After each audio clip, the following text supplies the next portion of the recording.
Our first session is called New Rules of Business, and we start with that topic, new rules of business, for a reason. The rules all seem to have changed, and they continue to change so fast. I mean, think about it. For decades, the engine of global growth was the Western European and US and Japanese consumer. No more. Our business models used to last years, many years, maybe 100 years. And now all of them are changing. For 500 years, the scarce resource in business was financial capital. It no longer is, even for capital-intensive companies. For all of us, the scarce resource is human capital. The old rules are gone. We don't know what the new rules are. We need to know. We need help from the best leaders of the biggest and most successful companies. We are fortunate to have three of the most eminent leaders from the Fortune 500 with us today to help us with that task. So, Jamie Dimon, here next to me, Chairman and CEO of Jpmorgan Chase, which came through the financial crisis with a stronger market position than it had, even stronger than it had going in. It has earned record profits for the past 3 years, and in the 21 minutes since Andy Serwer called this forum to order, the bank has extended $70 million in credit to clients around the world. Muhtar Kent is Chairman and CEO of the Coca-Cola Company, owner of the world's strongest brand, doing business in more than 200 countries. In the past 21 minutes, over 26 million Coca-Cola beverages have been consumed around the world. Yeah. Yuan Qingyang is Chairman and CEO of Lenovo Group, which was founded in a guard shack at the Chinese Academy of Sciences in Beijing just 29 years ago, and this year will in all likelihood become the world's #1 maker of personal computers, plus a major force in tablets and smartphones.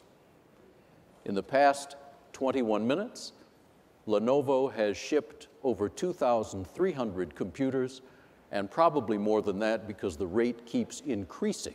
Much less than... Well, less than Coca.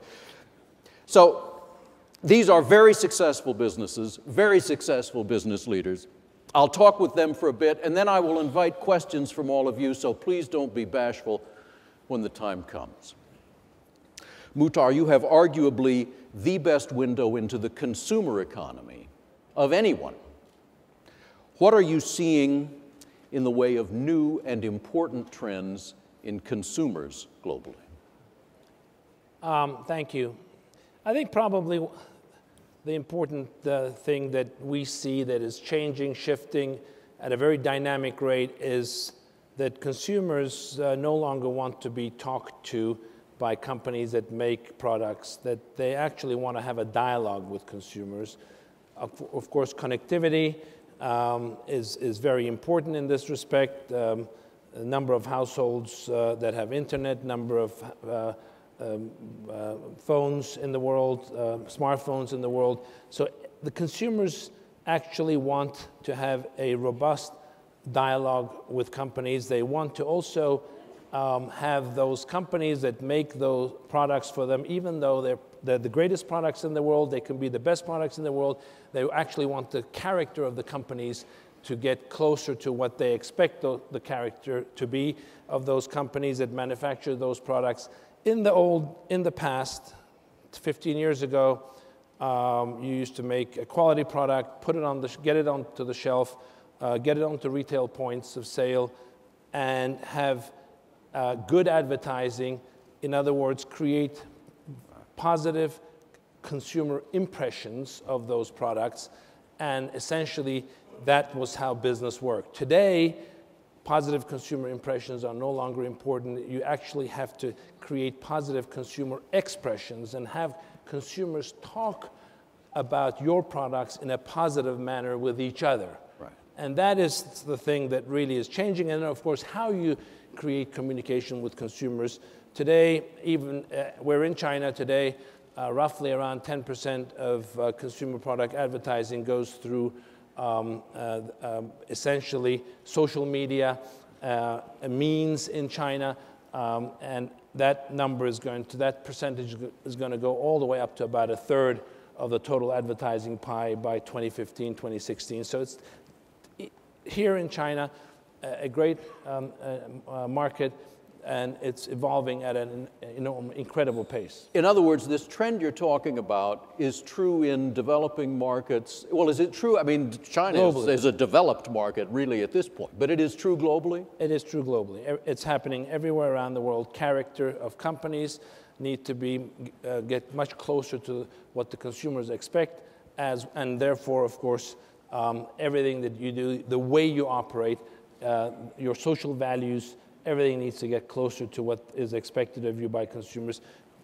Positive consumer expressions are key. How you create them and how you sustain them is the key to success. Right. I think we'll be coming back to this issue. Yuanqing, you have a window into the technology economy. I mean, as the world's #1 or soon to be #1 PC maker, among other things, you see the demand by companies and by consumers for all kinds of technology. This is often seen as a sign of the overall economy. What do you see as new and important trends? So definitely our industry in transition. If you